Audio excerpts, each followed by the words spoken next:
In the spring of 1102, a young kingdom barely a year old stood on the edge of annihilation when King Baldwin I led 200 knights into the greatest trap of the early Crusader era. And our silver-armored good knight rode with them into the jaws of the Fatimid war machine at the Second Battle of Ramla. This wasn't a skirmish or a border raid.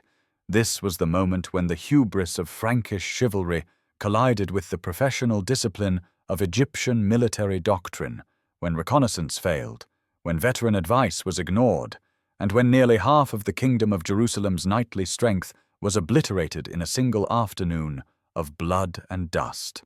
Watch as the good knight survives one of the most catastrophic defeats in Crusader history, as Baldwin I barely escapes with his life on a horse named Gazelle, as the tower at Ramla becomes a tomb for the flower of Frankish nobility, and as an English pirate named Godric becomes the unlikely savior of the Latin East.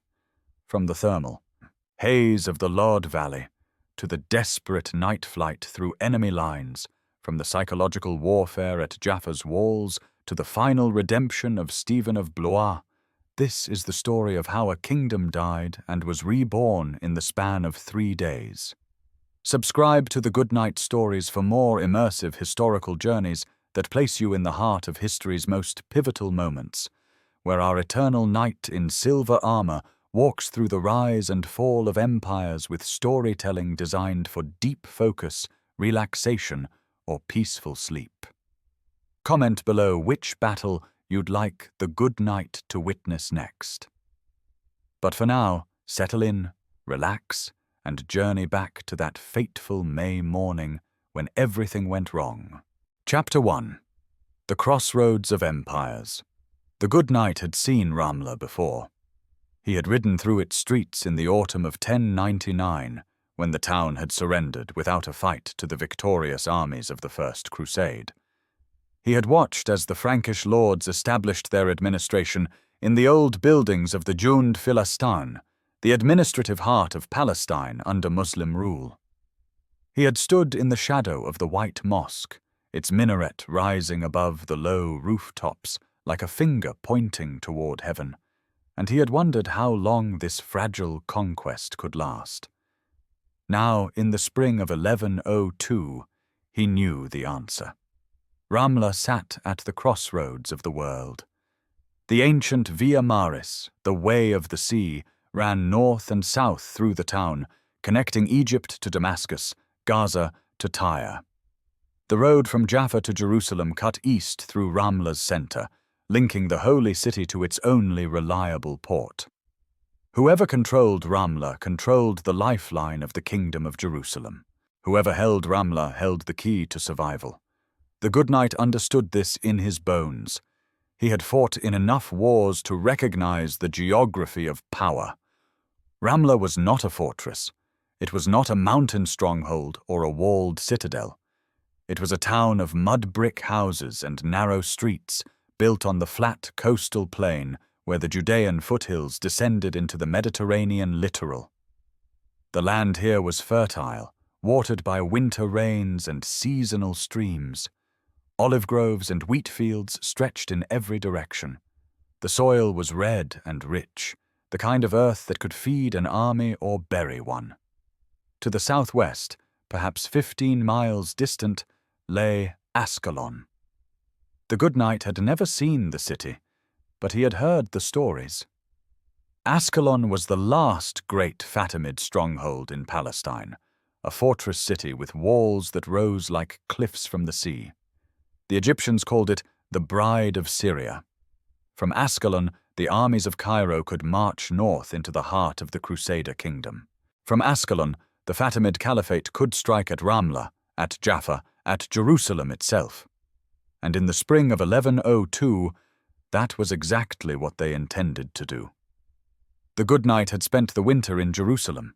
The city was still raw from the conquest, still scarred by the massacre that had followed the fall of the walls in July 1099. The streets smelled of incense and blood, of pilgrims and soldiers, of a kingdom trying to build itself from the ruins of war. King Baldwin I had been crowned on Christmas Day, 1100, in the Church of the Nativity in Bethlehem. He was a tall man, lean and hard, with a face like a hawk and eyes that never stopped moving. The good knight had seen him in the great hall of the Tower of David, surrounded by his barons and bishops, planning the defense of a realm that stretched from the Dead Sea to the Mediterranean and was held together by nothing more than the will of a few hundred knights. Baldwin was not a patient man. He was not a cautious man. He was a man who believed that God had placed him on the throne of Jerusalem to defend the Holy Sepulchre, and he would do so with every ounce of strength in his body. The good knight respected that, but he also knew that boldness without wisdom was a path to the grave. In the early spring, word had come from the south. The Fatimids were gathering at Ascalon. A great army was assembling under the command of Sharaf al-Ma'ali, the son of the Vizier al-Afdal Shahanshah. The Egyptians were coming north, and their target was Ramla. Baldwin had responded immediately. He had ridden to Jaffa with a small force, perhaps 200 knights, intending to intercept the Egyptian raiders before they could burn the fields around Ramla. The good knight had been among them. He had saddled his war-horse in the courtyard of the citadel, checked the straps of his silver armor, and ridden west toward the coast with the rest of the king's household. It was May now. The rains had ended, and the land was green and lush. The mornings were cool, but by midday the sun was fierce. The good knight could feel the heat building as they rode, the weight of his mail and plate pressing down on his shoulders. The road from Jerusalem to Jaffa descended through the hills, winding past terraced vineyards and olive groves, past villages where the local Christians watched them pass with silent, wary eyes. Jaffa was a small port, crowded and noisy, its harbour filled with ships from Italy and Provence. The good knight had spent a few days there, waiting for orders, listening to the rumours that swirled through the taverns and marketplaces. Some said the Egyptians had 20,000 men. Others said 30,000. Some said the army was already at Ramla, burning the fields and slaughtering the villagers. Others said it was still at Ascalon, waiting for reinforcements from Cairo. No one knew the truth, and that, the good knight thought, was the most dangerous thing of all. On the morning of May the 16th, a messenger arrived from Ramla. It was Robert of Rouen, the Bishop of Lydda, a town just south of Ramla. The bishop was a small, nervous man with ink-stained fingers and a voice that trembled when he spoke. He told Baldwin that Egyptian scouts had been seen near Ramla, burning fields and driving off livestock. The local garrison was too small to stop them. The bishop begged the king to come quickly before the raiders destroyed the harvest. Baldwin listened. The good knight watched the king's face, saw the flicker of calculation in his eyes. This was not the first time the Egyptians had raided from Ascalon. It was a pattern, a rhythm of war that had repeated itself for months. Small forces would ride north, burn a few fields, kill a few farmers, and then retreat before the Frankish knights could catch them. It was harassment, not invasion. It was meant to weaken the kingdom, to drain its resources, to keep Baldwin off balance. But this time, Baldwin decided, it would be different. This time, he would catch them. The good knight felt a knot tighten in his stomach as Baldwin gave the orders. They would ride immediately.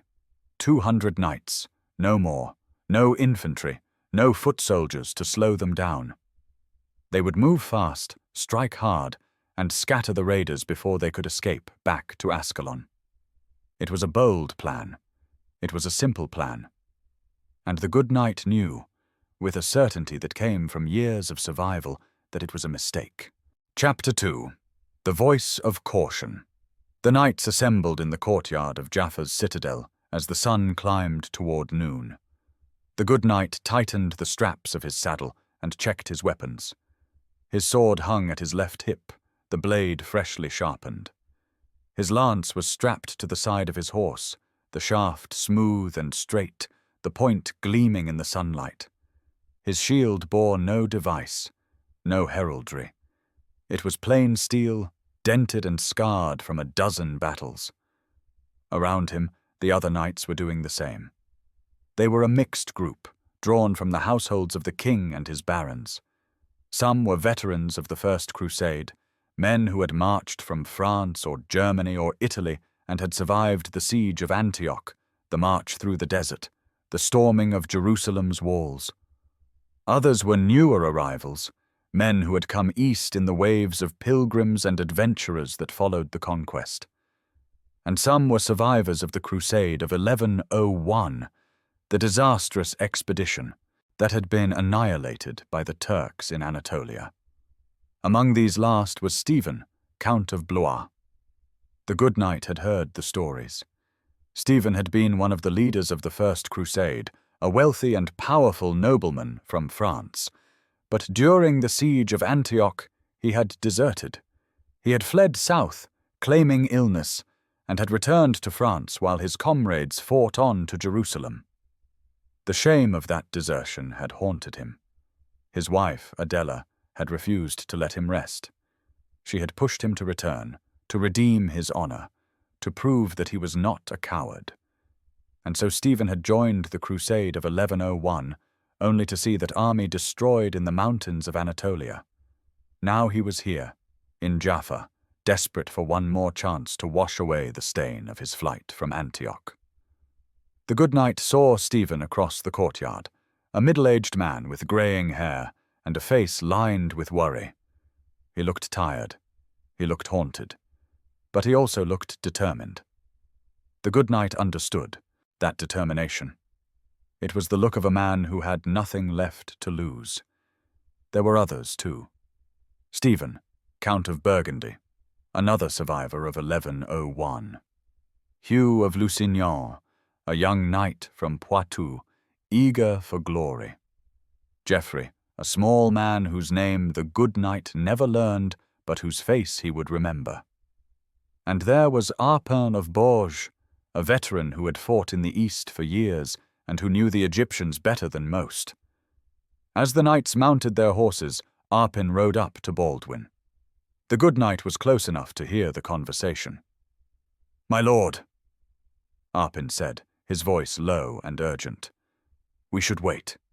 We should bring the infantry. We should send scouts ahead to see what we're facing." Baldwin looked at him, and the good knight saw the flash of irritation in the king's eyes. "We don't have time to wait," Baldwin said. "If we delay, the raiders will escape. We need to move now." "My lord," Arpin pressed, "what if this is not a raiding party?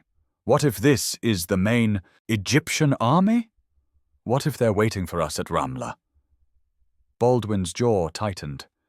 "Then we'll fight them." "With 200 knights and no infantry?"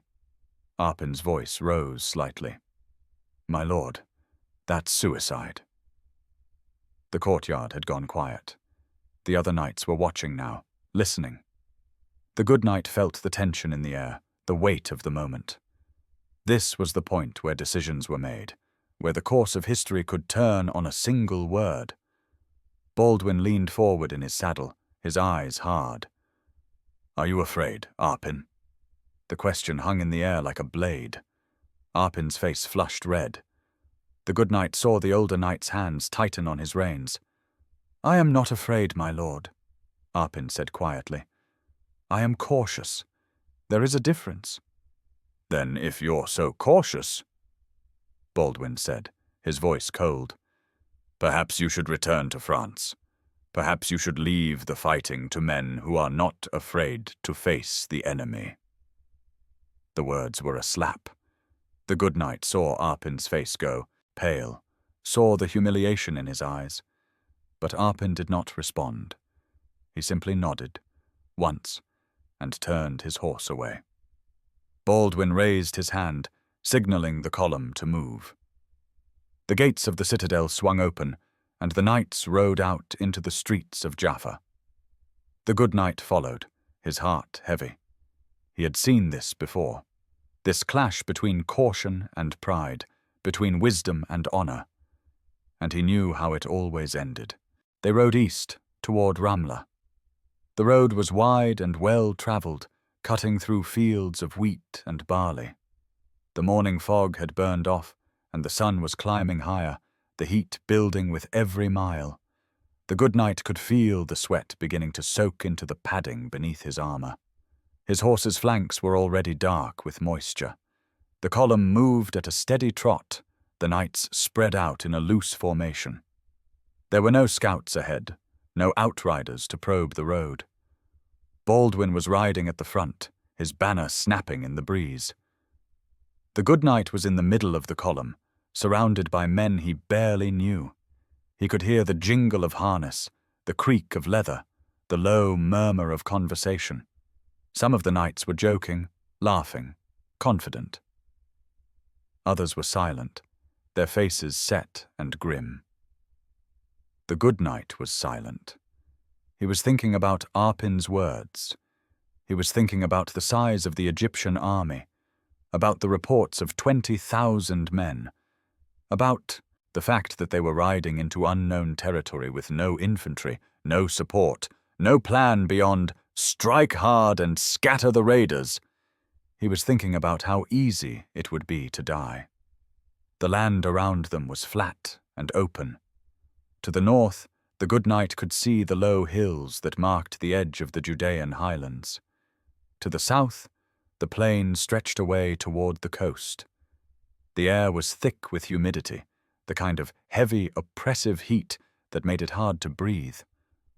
The good knight's mouth was dry. He reached for his waterskin and took a long drink, the warm liquid doing little to ease his thirst. They passed through a small village, its houses empty, its streets deserted. The good knight saw the signs of recent flight, doors left open, belongings scattered in the dirt, a chicken pecking at the ground. The villagers had fled, probably to Jaffa or Jerusalem, taking what they could carry and leaving the rest behind. It was a bad sign. It meant the Egyptians were close. The column pressed on. The road began to rise slightly, climbing a low ridge. The good knight could see Ramla ahead now, a cluster of buildings on the horizon, the white minaret of the mosque rising above the rooftops. The town looked quiet, peaceful. There was no smoke, no sign of fire or battle. But as they crested the ridge, everything changed. Chapter 3. The Trap. The good knight saw it first as a shimmer on the horizon, a distortion in the air, like heat rising from the ground. Then he saw the dust, a vast cloud of dust rising into the sky, spreading across the plain like a stain. And then he saw the army. They were everywhere. The Fatimid host stretched across the plain in a great arc, their lines extending to the north and south as far as the good knight could see. There were thousands of them, tens of thousands. The sunlight glinted off their armor, off the points of their spears, off the silver-topped guidons that marked the positions of their regiments. The dust cloud they raised was so thick it obscured the sky, turning the sun into a pale, sickly disk. The good knight felt his heart stop. For a moment, he couldn't breathe. He couldn't think. He could only stare at the impossible sight before him. This was not a raiding party. This was not a few hundred scouts from Ascalon. This was the main Egyptian field army, the professional military force of the Fatimid Caliphate, and they were waiting for the Franks like a spider waiting for a fly. The column came to a halt. The good knight heard the sudden silence, the absence of hoofbeats and harness jingle. He heard the sharp intake of breath from the knight beside him, the muttered curse from someone behind. He heard Baldwin's voice, sharp and clear, cutting through the shock. "Form up! Form a line!" The knights obeyed, their training overriding their fear. They spread out into a rough battle line, 200 men facing an army that outnumbered them by at least 10 to 1, maybe more. The good knight took his place in the line, his lance in his hand, his shield on his arm. His horse was trembling beneath him, sensing the danger, the wrongness of the situation. The good knight looked to his left and right. He saw the faces of the other knights, saw the fear in their eyes, the realization that they had ridden into a trap. He saw Stephen of Blois, his face pale, his lips moving in what might have been a prayer. He saw Hugh of Lusignan, young and terrified, gripping his lance so tightly his knuckles were white. He saw Arpin of Bourges, his expression grim and resigned, the look of a man who had known this was coming and had been ignored. And he saw Baldwin, sitting tall in his saddle, his face set and hard, refusing to show fear even as the enormity of his mistake became clear. The Egyptian army began to move. The good knight watched as the wings of their formation started to close in, like the jaws of a vice. The Fatimid commanders knew exactly what they were doing. They were not going to charge. They were going to surround the Franks, cut off their retreat, and then crush them with sheer weight of numbers. The good knight could see the composition of the enemy force now. In the center were the Sudanese infantry, thousands of them, standing in dense ranks with their bows and spears. They were dark-skinned men, tall and broad-shouldered, wearing simple tunics and carrying large shields. The good knight had heard of them, the Abid al-Shira, the slave soldiers of the Fatimid army.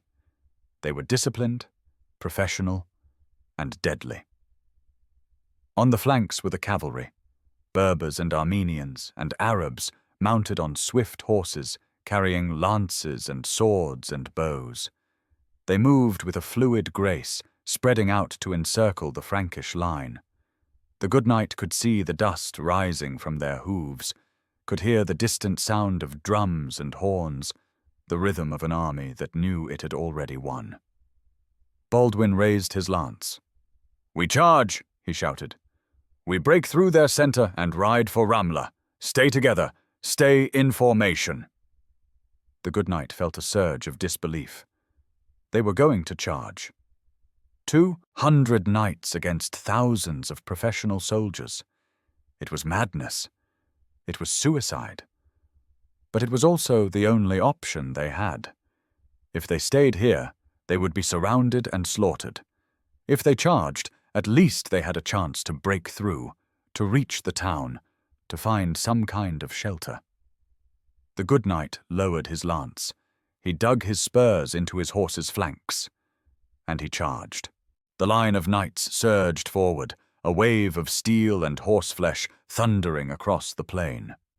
The good knight felt the wind in his face, felt the power of his horse beneath him, felt the terrible, exhilarating rush of the charge. For a moment, he was not afraid. For a moment, he was simply a knight, doing what knights were born to do. And then they hit the Egyptian line. The Sudanese infantry did not break. They did not flee. They knelt, as one, and raised their bows. The good knight saw the arrows rise into the air, a dark cloud that blotted out the sun. He heard the hiss of their flight, the whistle of death descending. And then the arrows struck. The knight beside the good knight went down, an arrow through his throat. His horse screamed and stumbled, throwing its rider into the dirt. Another knight fell, and another, the arrows punching through mail and flesh with brutal efficiency. The good knight felt something strike his shield, felt the impact shudder up his arm. He kept riding, kept his lance leveled, kept his eyes on the enemy line. The charge hit the Sudanese like a hammer. The good knight's lance struck a man in the chest, the impact nearly tearing the weapon from his hand. He let go of the lance and drew his sword, slashing down at the faces and hands that reached up toward him. His horse trampled men beneath its hooves, crushing bones and skulls. The good knight could hear the screams, the shouts, the clash of steel on steel. But the Sudanese did not break. They absorbed the charge, their dense ranks swallowing the knights like water swallowing stones. The good knight found himself surrounded, hemmed in on all sides by spears and shields and grasping hands. He swung his sword in wide arcs, trying to keep the enemy at bay, trying to stay in the saddle. His horse was bleeding from a dozen wounds, its breath coming in ragged gasps. And then the Egyptian cavalry hit the flanks. The good knight saw them coming, saw the Berber horsemen sweeping in from the sides, their lances lowered, their faces hidden behind veils. The Frankish line disintegrated. Knights were pulled from their saddles, dragged down into the mass of infantry, stabbed and beaten and trampled. The good knight saw Geoffrey, the small knight, go down beneath a wave of Sudanese soldiers. He saw Hugh of Lusignan, his face a mask of blood, fighting desperately to stay alive. He saw Stephen of Burgundy, surrounded, his sword rising and falling in a futile attempt to hold back the tide. The good knight kicked his horse forward, trying to break free, trying to reach the town. But there were too many. The Egyptians were everywhere, a surging mass of bodies and weapons, and the number of foes was so great they swarmed over the Franks so quickly that hardly anyone could see or recognize anyone else. The good knight felt his horse stumble. He felt the animal's legs give way, felt himself falling. He kicked free of the stirrups and hit the ground hard, the impact driving the air from his lungs. He rolled, came up on his knees, his sword still in his hand. An Egyptian soldier lunged at him with a spear. The good knight parried, the blade ringing against the spear shaft, and then drove his sword into the man's belly. The soldier fell, and another took his place. The good knight fought in a daze, his movements automatic, his mind numb with shock and exhaustion. The heat was unbearable. The thermal load of the Lod Valley in May, with the sun beating down and the humidity thick in, the air was like fighting inside an oven. The good knight's armor was a furnace, the metal burning his skin through the padding. Sweat poured down his face, stinging his eyes, making it hard to see. His mouth was dry, his tongue thick and swollen. He could feel his strength draining away, could feel the heat exhaustion creeping into his limbs. But he kept fighting, because the alternative was death. Around him, the battle was a chaos of noise and violence. The good knight could hear the screams of dying men, the clash of weapons, the thunder of hooves. He could smell blood and sweat and the acrid stench of fear. He could taste dust and copper in his mouth. And then, through the chaos, he heard a voice. Baldwin's voice, shouting orders, rallying the survivors. "To me! To me! Fall back to the town!" The good knight looked up, saw the king on his horse, Gazelle, the animal's coat dark with sweat and blood. Baldwin was still fighting, still alive, his sword red to the hilt. Around him were perhaps 50 knights, the remnants of the 200 who had charged. They were forming a tight knot, fighting their way toward Ramla, toward the only shelter available. The good knight staggered to his feet. He saw a riderless horse, its saddle empty, its reins trailing. He grabbed the reins, hauled himself into the saddle, and kicked the animal toward Baldwin. The horse responded, leaping forward, carrying the good knight through the press of bodies. He reached the king's side. Baldwin glanced at him, his face streaked with blood and dirt, and nodded once. No words were needed. They were both alive, and that was enough. The survivors fought their way toward Ramla, a desperate running battle through the streets of the town. The Egyptians pursued, their cavalry harrying the flanks, their infantry pressing close. The good knight saw knights pulled down, saw them disappear beneath the tide of enemies. He saw Stephen of Blois, still fighting, his face set in a grim mask of determination. He saw Arpin of Bourges, his sword broken, using his shield as a weapon. And then they reached the tower. Chapter 4. The Tower.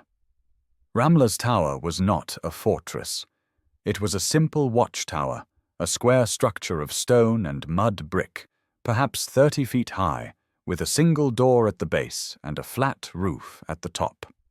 It had been built to house a small garrison, maybe 10 or 15 men, and to serve as a lookout post for the town.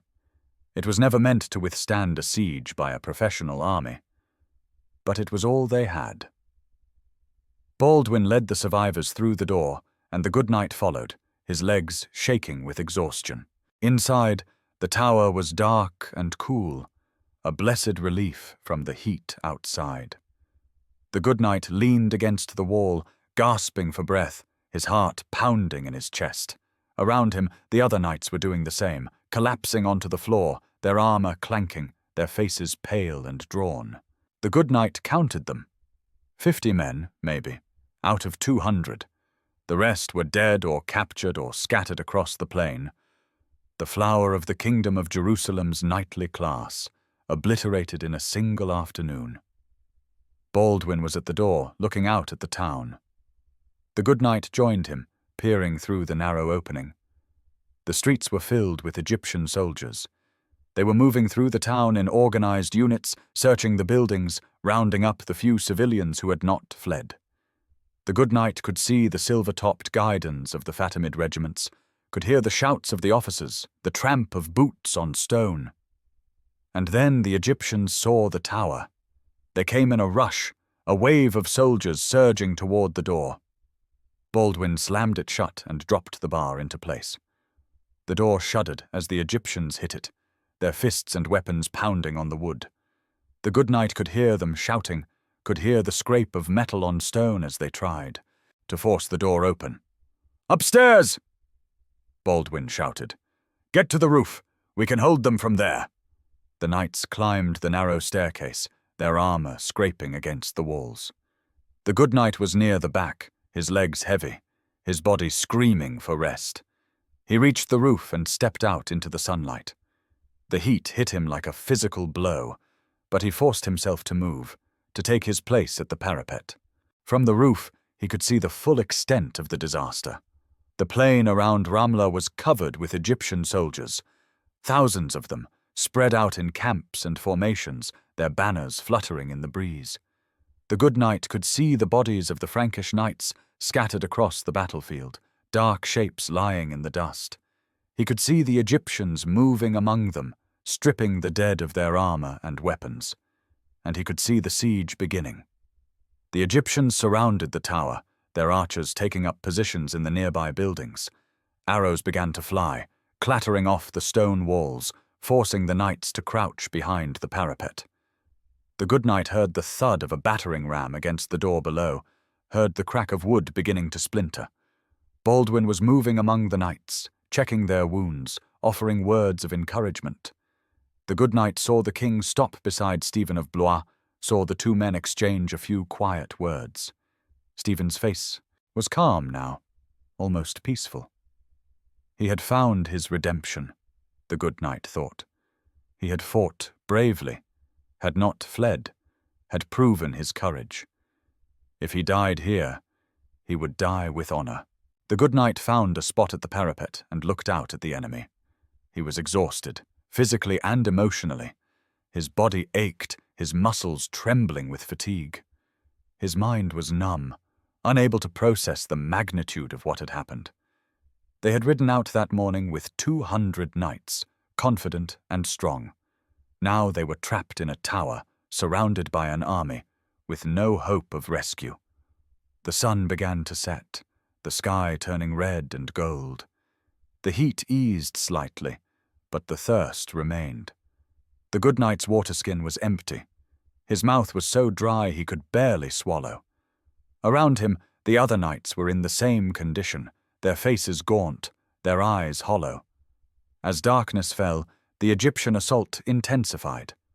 The good knight could hear them digging at the base of the tower, could hear the sound of picks and shovels striking stone. They were mining the foundations, trying to bring the tower down. The good knight knew what that meant. By morning, the tower would collapse, or the Egyptians would set fire to the supports and smoke them out. Either way, they were going to die. Baldwin gathered the knights in the center of the roof. The good knight joined the circle, his body swaying with exhaustion. The king's face was grim in the torchlight. "We can't stay here," Baldwin said quietly. "By morning, they'll bring the tower down. We have to break out." "Break out?" one of the knights said, his voice incredulous. "My lord, there are thousands of them out there. We'll be cut down before we get 10 paces. Then we die fighting, Baldwin said. But I will not die trapped in this tower like a rat in a hole. The good knight saw the determination in the king's eyes, saw the refusal to accept defeat. It was the same quality that had made Baldwin a great leader, the same quality that had led them into this disaster. The good knight felt a surge of anger, of frustration, but he pushed it down. There was no point in recriminations now. They were here, and they had to survive. I'm going to try to reach Arsuf, Baldwin said. It's the nearest Frankish stronghold. If I can get there, I can raise a relief force, bring help. My lord, Arpin said, his voice hoarse. You'll never make it. The Egyptians have patrols everywhere. I have to try, Baldwin said. If I stay here, the kingdom dies with me. If I escape, there's a chance. He looked around the circle, his eyes meeting each man's gaze. I need 3 volunteers. 3 men to charge the Egyptian lines, to create a diversion, to buy me a few seconds to get through. The silence was heavy. The good knight knew what Baldwin was asking. He was asking for men to die so that he could live. It was a king's prerogative, a king's burden, and it was a death sentence for whoever volunteered. 3 knights stepped forward. The good knight did not know their names. He saw their faces, young and old, saw the fear and the courage in their eyes. They knew they were going to die, but they were going to die for their king, for their kingdom, and that gave their deaths meaning. Baldwin clasped each man's hand. God will remember you, he said quietly. The good knight watched as Baldwin prepared to leave. The king mounted Gazelle, the horse that had carried him through the battle, the animal that was his most prized possession. With him were his squire, Hugh of Brulis, and a scribe whose name the good knight never learned. 3 men, riding into the darkness, hoping to slip through the Egyptian lines. The 3 volunteers moved to the staircase. They would charge out the door, would fight their way into the Egyptian camp, would draw the attention of the guards. And then Baldwin would ride. The good knight stood at the parapet, watching.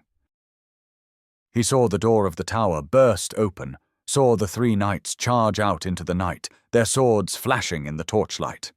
He heard the shouts of the Egyptians, the clash of weapons, the screams of dying men. And he saw Baldwin ride. The king burst from the courtyard, Gazelle's hooves striking sparks from the stones. He rode straight at the Egyptian lines, his sword in his hand, his body low over the horse's neck. The Egyptians were confused, distracted by the 3 knights who were dying in the street. Baldwin slipped through a gap in the picket line, and then he was gone, swallowed by the darkness. The good knight felt a strange mixture of relief and despair. The king had escaped. The kingdom might survive. But the rest of them were still trapped, still surrounded, still waiting to die. The 3 knights who had volunteered were dead. Their bodies lay in the street, hacked and broken. The Egyptians closed in around the tower again, their anger palpable. They had let the king escape, and they were not going to let anyone else slip through. The good knight returned to the center of the roof. The remaining knights were silent, their faces drawn. They knew what was coming. They knew that by morning the tower would fall, and they would have to make their final stand. The good knight found a spot against the parapet and sat down. His body was beyond exhaustion, his mind drifting in and out of focus. He thought about the battle, about the charge, about the faces of the men who had died. He thought about Baldwin, riding through the night, and he wondered if the king would make it to Arsuf. He thought about the kingdom, about Jerusalem, about the fragile dream of a Christian realm in the Holy Land. And he thought about survival, because that was all that mattered now. Not glory, not honor, not redemption. just survival. The night stretched on, endless and dark. The good knight dozed fitfully, his sleep broken by the sounds of the Egyptian camp, by the creak of the tower's timbers, by the whispers of the other knights. He dreamed of the charge, of the arrows falling like rain, of the faces of the dead. When dawn came, the Egyptians resumed their assault. Chapter 5. The fall, the morning of May 18th, was clear and hot. The good knight woke to the sound of hammering, of picks striking stone, of the Egyptians working to bring down the tower. He stood, his body stiff and aching, and looked over the parapet. The Egyptian camp was stirring, thousands of soldiers preparing for the final assault. The good knight could see the smoke rising from their cooking fires, could smell the scent of bread and meat. His stomach clenched with hunger, but there was no food in the tower, no water, nothing but the knowledge that this was the end. The knights gathered on the roof. There were perhaps 40 of them left, the rest having died during the night from wounds or exhaustion. The good knight saw Stephen of Blois, his face calm and composed. He saw Arpin of Bourges, his expression grim. He saw Conrad, the imperial constable, a tall man with a scarred face and eyes like flint. They did not speak. There was nothing to say. They all knew what was coming. The Egyptians set fire to the supports they had placed beneath the tower. The good knight felt the structure shudder, felt the floor tilt slightly. Smoke began to pour up through the staircase, thick and choking. The knights coughed, their eyes streaming, their lungs burning. "We charge," Stephen of Blois said quietly. "We go down fighting." The others nodded. It was the only option left. They would not wait to be burned alive or crushed beneath the falling stones. They would die as knights, with swords in their hands. The good knight drew his sword. The blade was notched and stained, but it was still sharp. He followed the others down the staircase, through the smoke, toward the door. The heat was intense, the flames licking at the walls. The good knight could feel the tower swaying, could hear the groan of stone and timber. They reached the door. Conrad kicked it open, and the knights charged out into the morning light. The Egyptians were waiting. They had formed a solid wall of spears and shields, a barrier that no cavalry charge could break. But the knights were on foot now, their horses dead or scattered, and they had no momentum, no weight to drive through the enemy line. The good knight ran forward, his sword raised, his voice lost in the roar of battle. He saw Conrad ahead of him, fighting with a fury that bordered on madness, his sword rising and falling in great arcs. He saw Stephen of Blois, his face serene, his movements precise and controlled. He saw Arpin, his broken sword replaced by a spear taken from a fallen Egyptian. And then the Egyptians closed in. The good knight fought in a haze of exhaustion and desperation. He parried a spear thrust, slashed at a face, kicked at a shield. His movements were slow, clumsy, his strength almost gone. He felt a blow strike his shoulder, felt the pain lance through his body. He stumbled, went down on one knee, his sword slipping from his hand. An Egyptian soldier stood over him, a spear raised to strike. The good knight looked up, saw the point of the spear descending, and knew that this was the end. And then the soldier hesitated. The good knight saw the man's eyes, saw the calculation there. The soldier was not looking at a knight to be killed. He was looking at a prisoner to be ransomed. The good knight's armor, though battered, was still silver, still marked him as a man of some worth. And in the ransom economy of the 12th century, a living prisoner was more valuable than a dead body. The soldier lowered his spear and shouted something in Arabic. Other soldiers came forward, grabbing the good knight's arms, pulling him to his feet. The good knight did not resist. He was too weak, too exhausted. He let them take his sword, let them bind his hands, let them lead him away from the battle. As they dragged him through the streets of Ramla, the good knight looked back. He saw the tower collapsing, the stones tumbling down in a cloud of dust. He saw the bodies of the knights lying in the street, their blood staining the ground. He saw Stephen of Blois lying on his back, his eyes open and staring at the sky, a peaceful expression on his face. He had found his redemption at last. The good knight was taken to the Egyptian camp and thrown into a makeshift pen with the other prisoners. There were perhaps a dozen of them, knights who had been captured during the battle or the final charge. The good knight saw Conrad, his face bruised and swollen, his hands bound.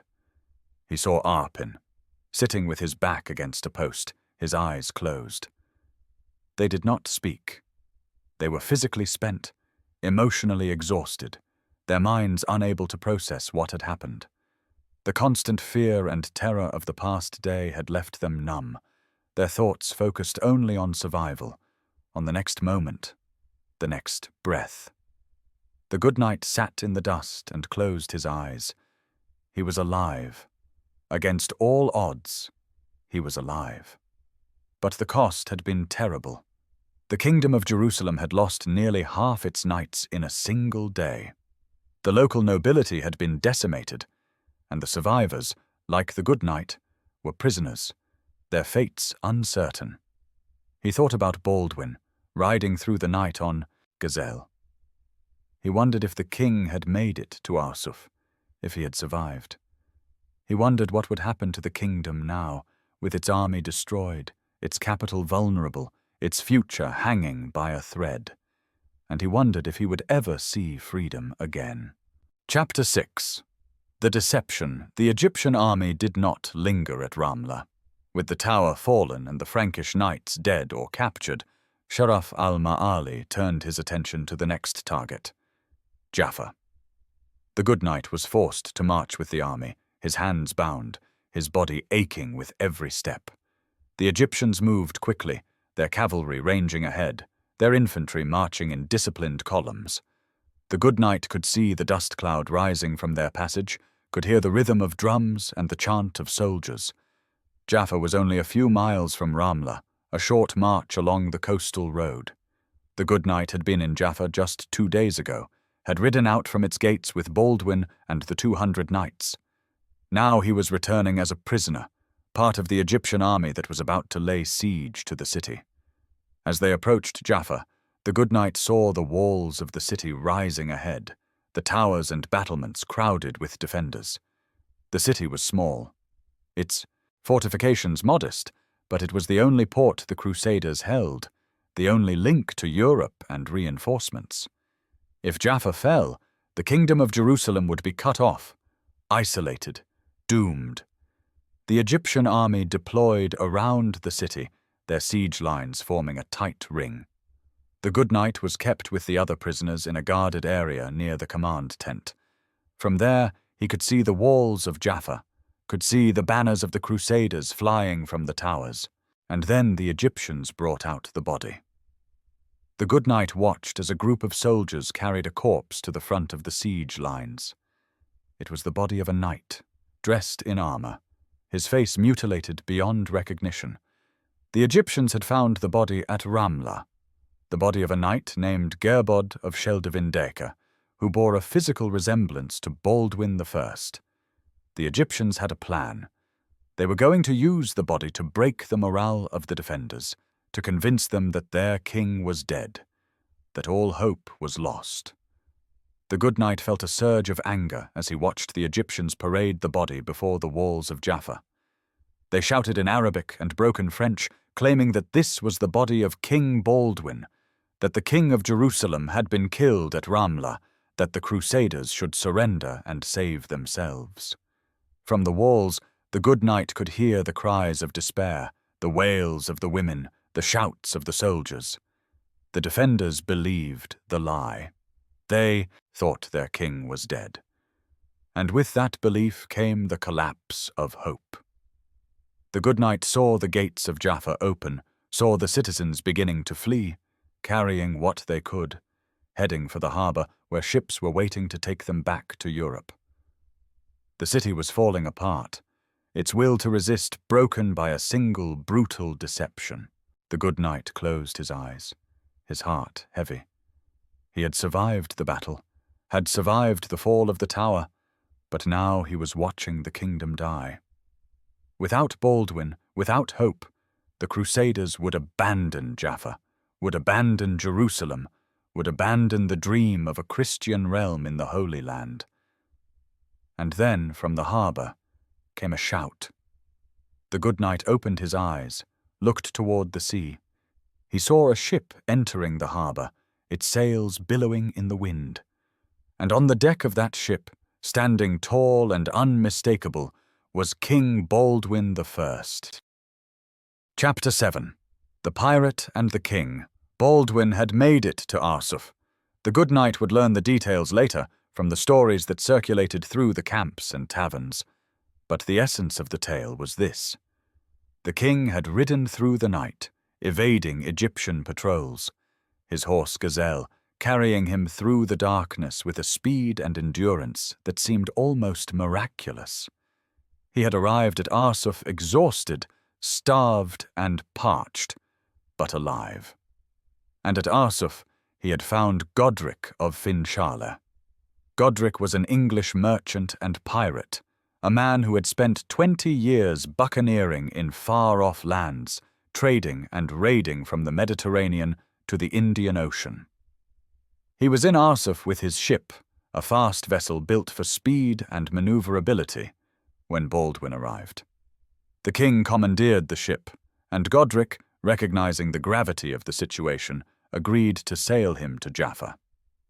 The voyage was dangerous. The Egyptian fleet was blockading the harbour, their ships patrolling the coast. But Godric was a skilled sailor, and his ship was fast. They slipped through the blockade under cover of darkness, and by dawn they were entering the harbour of Jaffa. The appearance of the king was like a miracle. The citizens who had been fleeing stopped, turned, stared in disbelief. The soldiers on the walls began to cheer, their voices rising in a roar of joy and relief. The king was alive. The kingdom was not lost. The good knight, watching from the Egyptian camp, felt a surge of hope. He saw the defenders of Jaffa rally, saw them return to the walls, saw the gates close and the banners rise. The deception had failed. The Egyptians had lost their psychological advantage. And then the reinforcements arrived. A fleet of ships appeared on the horizon, their sails white against the blue sky.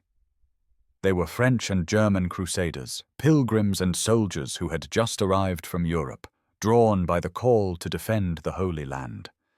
The good knight watched as the ships entered the harbour, as thousands of men disembarked, as the garrison of Jaffa swelled from a few hundred to several thousand. Baldwin wasted no time. He organized the new arrivals, integrated them with the survivors of Ramla, and prepared a counter-offensive. The good knight, still a prisoner in the Egyptian camp, could see the activity in the city, could see the preparations for battle, and he knew that the Egyptians were in trouble. Chapter 8. The Battle of Jaffa. The Battle of Jaffa was fought on the morning of May 27th, 10 days after the disaster at Ramla. The good knight was still a prisoner, still bound and guarded, but he was close enough to see the battle unfold. Baldwin led the Crusader army out of Jaffa at dawn. The good knight saw the gates open, saw the knights ride out in formation, their lances levelled, their banners flying. Behind them came the infantry, perhaps 500 men, a mix of pilgrims and professional soldiers. It was a small army, perhaps 8,000 men in total, but it was disciplined and determined. The Egyptians were caught off guard. They had been preparing for a siege, not a battle. Their forces were spread out around the city, their cavalry scattered, their infantry not yet formed into battle lines. Sharaf al-Ma'ali tried to rally his troops, but it was too late. The Crusader charge hit the Egyptian lines like a thunderbolt. The good knight watched as the knights smashed into the Fatimid cavalry, as the lances struck home, as the Egyptian formations began to crumble. The infantry followed, their shields locked, their spears thrusting, driving the Egyptians back. The battle was short and brutal.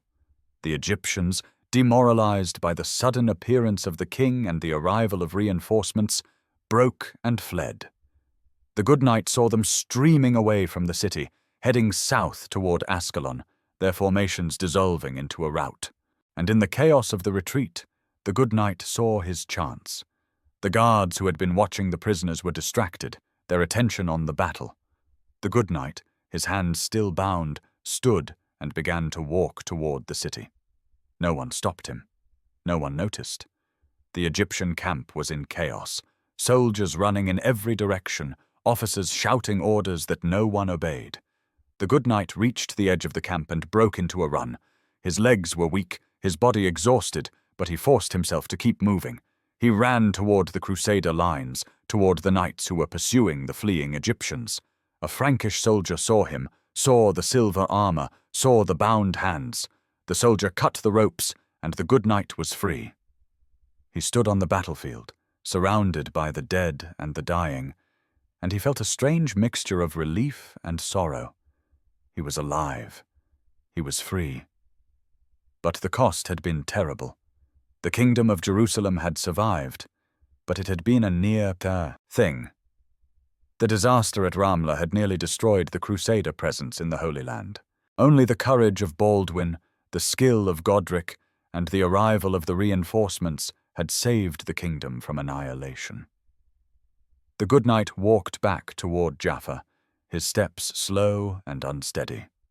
He passed the bodies of the Egyptian soldiers, past the wreckage of the siege camp, past the gates of the city where the defenders were cheering and celebrating. He did not join the celebration. He was too tired, too emotionally drained. He found a quiet corner in the citadel, sat down, and closed his eyes. He thought about the battle at Ramla, about the charge, about the fall of the tower. He thought about Stephen of Blois, lying dead in the street, his face peaceful. He thought about the 3 knights who had sacrificed themselves so that Baldwin could escape. He thought about the survivors, the men like Conrad and Arpin who were still prisoners, whose fates were uncertain. And he thought about himself, about the fact that he had survived when so many others had died. He felt no joy, no triumph, only a deep, abiding weariness, and the knowledge that he would carry the memory of this day for the rest of his life. Chapter 9. The aftermath, the weeks that followed the Battle of Jaffa, were a time of recovery and reckoning. The kingdom of Jerusalem had survived, but it was a wounded realm, its military strength shattered, its nobility decimated. The good knight remained in Jaffa, recovering from his wounds and his ordeal. He learned that Conrad and Arpin had been ransomed, their families and connections paying the price for their freedom. Others had not been so fortunate. Many of the prisoners had been executed, their bodies left to rot in the ruins of Ramla. The good knight also learned about Godric of Finchala. The English pirate, having played a crucial role in saving the kingdom, had undergone a profound spiritual transformation. He had abandoned his life of piracy and trade, had given away his wealth, and had returned to England to live as a hermit. He would spend the rest of his life in prayer and penance, and after his death, he would be canonized as Saint Godric, his intervention at Jaffa, remembered as a miracle. The good knight thought about that, about the strange ways in which redemption could come. Stephen of Blois had found his redemption in death, dying bravely at Ramla, and washing away the stain of his desertion at Antioch. Godric had found his redemption in service, saving the king and then turning away from the world. And the good knight? He had found no redemption, only survival. But survival, he thought, was enough. Baldwin I continued to rule the kingdom of Jerusalem, his reputation enhanced by his narrow escape and his victory at Jaffa. But the king had learned a hard lesson at Ramla. He would never again discount the effectiveness of the Egyptian professional infantry. He would never again ride out with only cavalry, without infantry support, without proper reconnaissance. The disaster at Ramla had forced a reassessment of Crusader tactics. The knights could no longer rely solely on the charge, on the shock of heavy cavalry. They needed infantry, needed discipline, needed to integrate their forces into a cohesive whole. The lessons of Ramla would lead to the development of the fighting march, a defensive formation that would become the hallmark of Crusader military doctrine in the decades to come. But those lessons had been bought at a terrible price. Nearly 500 knights had died at Ramla, representing almost half of the kingdom's total striking capability. The local Frankish nobility had been decimated, and the survivors, like the good knight, carried the scars of that day, both physical and emotional. The good knight eventually left Jaffa, returning to Jerusalem. He walked through the streets of the Holy City, past the Church of the Holy Sepulchre, past the Tower of David, past the places where pilgrims and soldiers mingled in the narrow alleys. He thought about the kingdom, about its fragility, about how close it had come to destruction. And he thought about the future. The Fatimids would come again. The Turks would come. The enemies of the Crusader states were many, and they were patient. The kingdom of Jerusalem would face many more battles, many more disasters. And the good knight would be there, walking through history, witnessing the rise and fall of empires, surviving when others did not. He climbed to the top of the city walls and looked out over the land. To the west, he could see the coastal plain, the road to Ramla and Jaffa. To the east, the Judean hills rolled away toward the Dead Sea. To the south, the desert stretched toward Egypt and the Fatimid Caliphate. It was a beautiful land, harsh and unforgiving, but beautiful. And it was a land worth fighting for, worth dying for. The good knight understood that now, in a way he had not before Ramla. The kingdom was not just a political entity, not just a collection of castles and towns. It was an idea, a dream of a Christian realm in the Holy Land, a place where pilgrims could walk safely, where the Holy Sepulchre could be protected, where the faith could flourish. That dream had nearly died at Ramla, but it had survived. And as long as men like Baldwin, like Stephen, like the 3 knights who had sacrificed themselves, were willing to fight for it, the dream would endure. The good knight turned away from the wall and walked back into the city. He was tired, emotionally and physically exhausted. But he was alive, and he would continue to walk through history, to witness the battles and the triumphs, the disasters and the redemptions. Because that was what he did. That was who he was. The good knight, the survivor, the witness. Epilogue. The shadow of Ramla. The Second Battle of Ramla cast a long shadow over the kingdom of Jerusalem. It was a reminder of the dangers of overconfidence, of the importance of intelligence and preparation, of the high cost of tactical mistakes.